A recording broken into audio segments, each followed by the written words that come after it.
Hello, आज हम बात करेंगे योगी आदित्यनाथ जी द्वारा नेम प्लेट मामले में जो कार्रवाई की गई थी उसके ऊपर सुप्रीम कोर्ट ने रोक लगा दी गई है। इस पर्टिकुलर मैटर के ऊपर आज हम बात करेंगे और समझने की कोशिश करेंगे कि ये किस तरह का चक्रव्यूह जो है इस देश के अंदर हिंदुओं के आसपास रचा जा रहा है और सुप्रीम कोर्ट किस तरीके से जो है बार बार हिंदुओं की भावनाओं को ठेस पहुंचाने वाले कदम उठा रहा है और इस पूरे मामले के अंदर किस तरह विपक्षी दल और साथ साथ बीजेपी भी किस तरह धीरे धीरे फंसती जा रही हैं। तो इस वीडियो में आगे बढ़ने से पहले आप इसको लाइक शेयर कर लें और चैनल को सब्सक्राइब कर लें। सबसे पहले जी आपसे बात कर लेते हैं कि लेटेस्ट अपडेट क्या है। मैंने आपको पिछले वीडियो में बताया था कि योगी आदित्यनाथ ने पूरे राज्य के अंदर वो जो नेम प्लेट वाला जो मामला है कि जी हर किसी को अपने दुकान के बाहर जो है बताना पड़ेगा कि वो किसकी है, किस ओनर की है, आप कुछ भी नाम नहीं रख सकते। ये मामला जो है वो शुरू हुआ था कांवड़ यात्रा के दौरान। जो बहुत से ठेले वाले और बहुत से दुकानदार जो हैं वो अपना कुछ भी नाम रख लेते हैं। जैसे कि मुसलमान है, कोई अली साहब हैं, वो जी अपने दुकान का नाम शुद्ध भोजनालय रख कर जो है हिंदुओं को खाना खिला रहे हैं कांवड़ में। और उसके बाद जब पैसे देने की बारी आती है तो पता चलता है जी ये तो अली साहब हैं और वो अली साहब हैं। अब तो वहाँ से परेशानी हो जाती है। कई ऐसे केसेस हो चुके हैं पहले जिसमें लड़ाइयाँ झगड़े भी हो जाते हैं, लोग परेशान हो जाते हैं। तो इस वजह से जो है ये एक कानून है जो कि बनाया गया है पहले से ही। योगी बाबा ने बस उस कानून को लागू करने के लिए जो है स्टेप उठाया था, लेकिन उसके ऊपर सारा बवाल मचा दिया। पहले ये एक ही एरिया के अंदर शुरू हुआ था, फिर योगी आदित्यनाथ जी ने जब ये देखा कि इसके ऊपर राजनीति की जा रही है और इसके ऊपर जो है मुसलमानों को प्रताड़ित बताया जा रहा है, तो उन्होंने पूरे राज्य के अंदर इसको लागू कर दिया कि और करो, अब तो मैं इस पूरे रूल को ढंग से कराऊंगा लागू। और पुलिस जो है वो इसको लागू कराने में काम में लग गई। अब जी सुप्रीम कोर्ट जो है इसके अंदर कूद आया, क्योंकि एक दलालों का पूरा एक जो गैंग है जो कि इस देश के अंदर सुप्रीम कोर्ट के अंदर खेल करता है, वो जाकर के सुप्रीम कोर्ट में बैठ गया। और उनका वकील वही पुराना अभिषेक मनु सिंघवी, जो कि केजरीवाल के केसेस, कांग्रेस पार्टी के सारे केसेस, इस देश के जितने भी चोर मक्कार, जितने भी बड़े से बड़े कुकर्मी हैं, वो सारे अभिषेक मनु सिंघवी के पास पहुंच जाते हैं। ये भी पहुंच गए और अभिषेक मनु सिंघवी जो है जाकर के कोर्ट में चले गए। अब मुख्य जो अभियुक्त हैं वो कौन कौन है। पहली बदनाम महुआ मोइत्रा, जो खुद दलाली के केस में फंसी हुई है, पार्लियामेंट में बैठ करके दलाली कर रही थी हीरानंदानी के लिए। वो इस केस के अंदर जो है वो सुप्रीम कोर्ट पहुंची है, उसने दलील डाली हुई है। उसके साथ में आकार पटेल, यही वही गुर्गा सोनिया गांधी का, ये आदमी गुजरात के टाइम से, गुजरात दंगों के टाइम से नरेंद्र मोदी के पीछे पड़ा हुआ था और इसको बाद में देश विरोधी जो ऑर्गेनाइजेशंस हैं जो अपने आप को NGO बना के बैठी हैं, एमनेस्टी इंटरनेशनल, उसका ये हेड बना बैठा था। इस आदमी के ऊपर जिसे कहते हैं बहुत सारी जांच चल रही है और इस आदमी को एक बार भारत से बाहर जाने के लिए भी रोका गया था। इस तरह का ये आदमी है, ये आदमी भी इसके अंदर इन्वॉल्व है।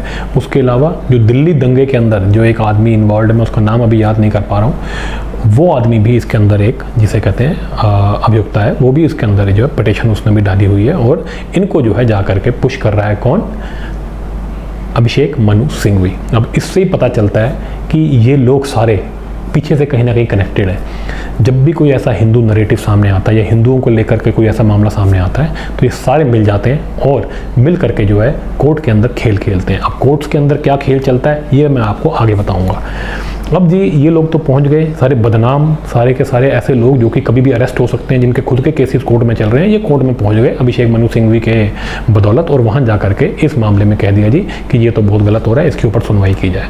अभिषेक मनु सिंघवी ने जा करके जो जो दलीलें दी, उस दलीलों के आधार पर जो है कोर्ट ने इसके ऊपर रोक लगा दी और ये कह दिया कि जी ये तो पुलिस इसको लागू नहीं करवा सकती, ये काम जो है जिस पर्टिकुलर डिपार्टमेंट का है वो करेगा, इसको पुलिस लागू नहीं करवा सकती और इसको फ्राइडे तक के लिए रोक दिया। अब जी आप देखिए वहाँ पर जो था उस पर्टिकुलर कोर्ट के अंदर जब ये सुनवाई चल रही थी तो वहाँ से सरकार की तरफ से कोई भी वकील नहीं था। उनको बिना सुने कोर्ट ने ये ऑर्डर पास कर दिया और जज ने ये टिप्पणी करी कि मैं तो जब भी कहीं बाहर जाता हूँ तो मेरे को तो मुसलमानों के ढाबे पे खाने पे बहुत अच्छा लगता है, वो तो सबसे बड़े साफ़ होते हैं। तो उसके बेसिस पे ये दलील दे करके अपना ये बेस बना करके उन्होंने ये एक तरह से आप माने तो ये ऑर्डर पास कर दिया कि जी ये इसको अभी रोक लगा दी जाए। मतलब इस देश के अंदर अगर किसी कानून को लागू कराया जाएगा तो इस देश के जो दुश्मन हैं, जो इस देश के अंदर जो कन्विक्टेड कई लोग हैं और जिनके ऊपर या केसेस चल रहे हैं, जो कि खुद कोर्ट्स के अंदर फंसे हुए हैं, बदनाम लोग, वो उठ करके जो है कोर्ट में चले जाएंगे और कोर्ट उनकी बात मान लेगा। यानी कि ये सब लोग पीछे से कहीं ना कहीं मिले हुए हैं। अब ये लोग जो है पहुंच गए जी, एक लॉ को सिर्फ एक लागू करने की बात आई और ये बातें यहाँ पे हो गई। फिर हम इस देश के अंदर सोचते हैं कि यार इस देश के अंदर को ठीक क्यों नहीं होता, इस देश की प्रॉब्लम सॉल्व क्यों नहीं होती? क्योंकि इस देश के अंदर एक बहुत बड़ा षड्यंत्र बना चल रहा है, जिसके अंदर बहुत से लोग जो कि पार्लियामेंट में बैठे हुए हैं, ये मिलकर उस षड्यंत्र को चला रहे हैं। ये इस देश के अंदर कोई भी रूल को फॉलो नहीं होने देंगे। ये इस देश के अंदर कोई भी कानून जिसको कड़ी से फॉलो किया जाए उसको नहीं होने देंगे। ऐसा कोई भी कानून जिससे ऐसा लगे कि भैया इससे मुसलमानों को खुश किया जा सकता है, तो ये मुसलमानों की साइड पे खड़े हो जाएंगे और उस कानून को रोकने की कोशिश करेंगे। ये देश विरोधी भी है, ये हिंदू विरोधी भी है ये हरकतें, लेकिन ये देश के अंदर खुलेआम होता है और इसके खिलाफ बीजेपी कुछ नहीं कर रही। बीजेपी जो है वो चुपचाप मौन बैठी है। वो बस लगता है कि इनसे लड़ती है कोर्ट में और इसका फ़ायदा उठाने के लिए बस वो बैठ करके प्रेस कॉन्फ्रेंस कर देते हैं और चाहते हैं कि लोग जो है इन चीज़ों को देखें और बाद में इनको वोट कर दें। इनसे कौन लड़ेगा, इनके इकोसिस्टम को कैसे तोड़ा जाएगा, बीजेपी को इससे कोई लेना देना नहीं है। उसको सिर्फ राज करना है। वो इन लोगों की शक्लें दिखाएगी, आपको फ्रस्ट्रेट करेगी, ठीक है जी। कोर्ट में जो करना होगा वो करेगी, लेकिन बाहर नैरेटिव चेंज नहीं करेगी। इन लोगों को सजाएं नहीं मिलेगी। ये सुप्रीम कोर्ट में जा करके देश का समय खराब करेंगे, पैसा खराब करेंगे, देश को लूटेंगे। हिंदू जो है वो बार बार प्रताड़ित होगा, अपमानित होगा, हमारे देवी देवताओं का मजाक उड़ाया जाएगा, भगवान के बारे में उल्टी पुल्टी बातें की जाएंगी, लेकिन इसके बारे में बीजेपी कुछ नहीं करने वाली। वो बस कोर्ट के सहारे बैठेगी। और कोर्ट में क्या चल रहा है ये आप जानते ही हैं। ये बात तो प्रधानमंत्री मोदी भी कह चुके हैं। तो जी बेसिकली सब हिंदुओं के खिलाफ है, हिंदुओं के लिए कोई काम कोई नहीं करना चाहता। अब ये सब चोर मक्कार पहुंच गए हैं, अभिषेक मनु सिंघवी के कंधे पे बंदूक रख के चला रहे हैं और कोर्ट जो है इनकी पूरी बात मानता है। कोर्ट ने भी कह दिया हाँ जी, ये इस देश के अंदर तो हमें ऐसा कोई रूल पास नहीं करना। हाँ, अमेरिका में ऐसे रूल होते हैं तो हमको बहुत अच्छा लगता है। अपने बच्चों को अमेरिका भेजते हैं पढ़ने के लिए कि वहाँ पर रूल्स एंड रेगुलेशन बड़ी सख्ती से फॉलो होते हैं। वहाँ पर हर किसी दुकानदार को बताना पड़ता है कि उसका ओनर कौन है, ओनर का क्या नाम है, वो सब जो है पूरा उसको डिस्प्ले करेगा, उसको वो कुछ नहीं छुपा सकता। लेकिन भारत देश में ये नहीं होना चाहिए, क्योंकि फिर मुसलमानों को बुरा लग जाता है। ये इन लोगों की हालत है इस देश के अंदर। कल जो कोर्ट में जज साहब ने टिप्पणी करी है कि जी मैं तो मुसलमान के यहाँ पे खाना खाता हूँ, वो बड़ी सफाई होती है उनके वहाँ, तो इससे वो साफ ये कहना चाह रहे थे कि क्या हिंदुओं के ढाबों पे गंदगी होती है, हिंदुओं की दुकानें गंदी होती हैं, क्या ये कहना चाह रहे हैं? और क्या इस बेसिस पे तुम एक डिसीजन दे दोगे? मैं आपको ऐसे 1000 केसेस बता सकता हूँ जो मुसलमानों के जो दुकानें हैं वो बहुत गंदी हैं। हम तो वहाँ से अंदर जाने का तो छोड़ो, बाहर से भी नहीं निकल सकते, बदबू इतनी आती है वहाँ पे। तो क्या अगर मैं जज होता तो मैं ये कह देता नहीं जी इस बेसिस पे तो आप लगा दो, सारी जगह नेम प्लेट लगाओ? ये क्या तर्क है?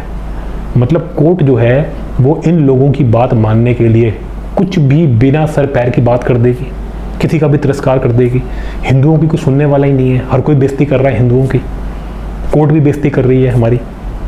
भैया जो कांवड़ लेके जाते हैं उनके बड़े सख्त रूल्स एंड रेगुलेशंस होते हैं, वो नियमों को फॉलो करते हैं। वो लोग तो ज़मीन पे सोते हैं, हर चीज़ नहीं खा सकते, वो सात्विक वो रहते हैं, बिल्कुल सात्विक भोजन करते हैं। इसीलिए इन बातों की बात हो रही है। हम ये थोड़ी ना कह रहे हैं अगर किसी को खाना है तो वो जा करके किसी मियाँ के यहाँ से खा लेगा, अगर उसको दिक्कत नहीं है, वो बहुत बड़ा सेकुलर है, तो अगर वो कांवड़ लेके जा रहे हैं तो जा करके खा लेगा किसी अब्बास के यहाँ पे।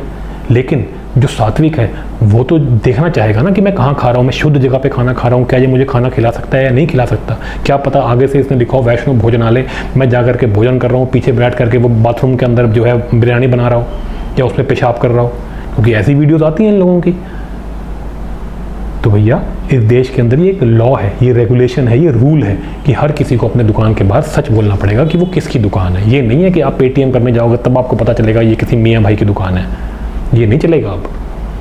तो इसलिए कई लोगों ने अपने दुकान के बाहर नेम प्लेट चेंज भी कर दिए, मुसलमानों ने भी कर लिए, लेकिन बाहर बैठे पॉलिटिशियंस ये बकवास कर रहे हैं कि ये नफरत फैला रहे हैं, ये देश के अंदर लड़ाई करवाएंगे, ये वो, और चुपचाप सुप्रीम कोर्ट पहुंच गए और सुप्रीम कोर्ट के जज ने भी इनकी बात मान ली और इस रूल को जिसको लागू होना चाहिए, जो कि एक बेसिक रूल है, एक जिसे कहते हैं एक सिविक रूल, कितना जरूरी है ये साफ सफाई के लिए, लेकिन नहीं, कोर्ट ने इनकी मान ली और कह दिया जी कोई भी किसी भी नाम से कुछ भी बेचो, कोई देना देना नहीं है किसी का।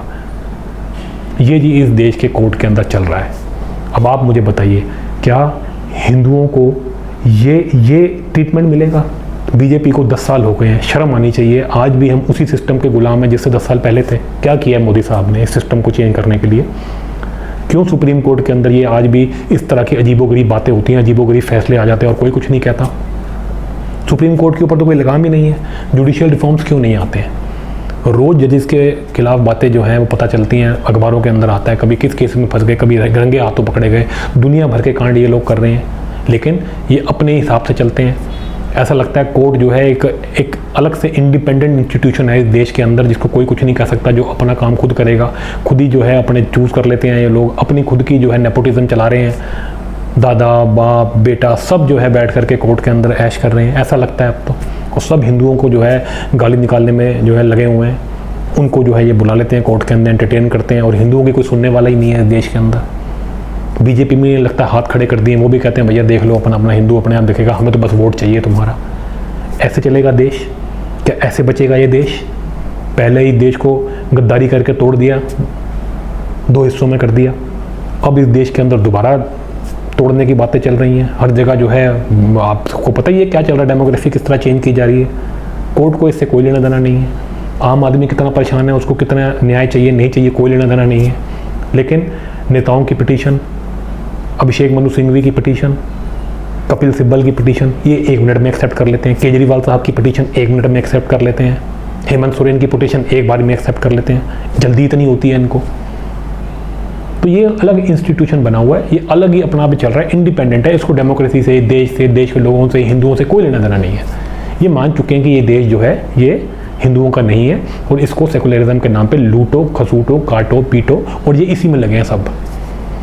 और मोदी साहब भी इसको चेंज करके कुछ नहीं है, वो भी कह रहे हैं जैसे चल रहा है चलो, बस हमें वोट दे दो, हम रह लेंगे यहाँ पे पावर में, हमारे को और तुम्हारे से कोई लेना देना नहीं है। तो जी ये सिचुएशन है। अब देखते हैं क्या होता है आगे।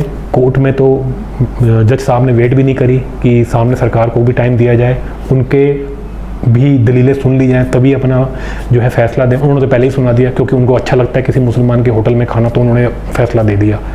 अब देखते हैं आगे क्या होता है, सरकार क्या स्टेप लेती है। हम एक्सपेक्ट करते हैं कि इसका बहुत ही कड़ा जवाब दिया जाए। सुप्रीम कोर्ट के अंदर कंप्लेंट होनी चाहिए कि ये लगातार हिंदुओं के खिलाफ ऐसे फैसले दिए जाते हैं। कोई हिंदुओं की आस्थाओं का ख्याल ही नहीं रखता, हिंदू धर्म की तरफ किसी का कोई, जिसे कहते हैं कोई एक तरह से ना ही किसी की कोई रिस्पेक्ट है, ना ही कोई उनके बारे में कोई सोचता है। इस बारे में कभी सुप्रीम कोर्ट के अंदर कोई कंप्लेंट सुनने वाला है? कौन सुनेगा इन बातों को? वो अपना अलग ही लगे हुए हैं। सरकार क्या कर रही है? मूक दर्शन बन के बैठी हुई है। तो हम एक्सपेक्ट करते हैं कि योगी जी की सरकार, मोदी जी की सरकार कोई कड़े एक्शन लेगी, और जो इनको वोट देते हैं उनके लिए कुछ करेगी, और इस देश को, इस इकलौते हिंदुओं के लिए बचे एक बड़े देश को बचाने के लिए मोदी साहब कुछ करेंगे। और इस देश के अंदर लॉ, रूल्स, रेगुलेशंस को लागू करने के लिए कुछ ऐसे मैकेनिज्म बनाएंगे जिससे ये एंटी नेशनल जो तत्व बैठे हैं इस देश के अंदर, वो रूल्स एंड रेगुलेशन को ब्लॉक ना कर पाएँ, इनको रोक ना पाएँ। तो चलिए जी, इसी उम्मीद के साथ इस वीडियो को यहीं एंड करते हैं। अगर आपको ये वीडियो अच्छा लगा तो इसको लाइक शेयर करें, चैनल को सब्सक्राइब करें। मिलते हैं आपसे अगले वीडियो में।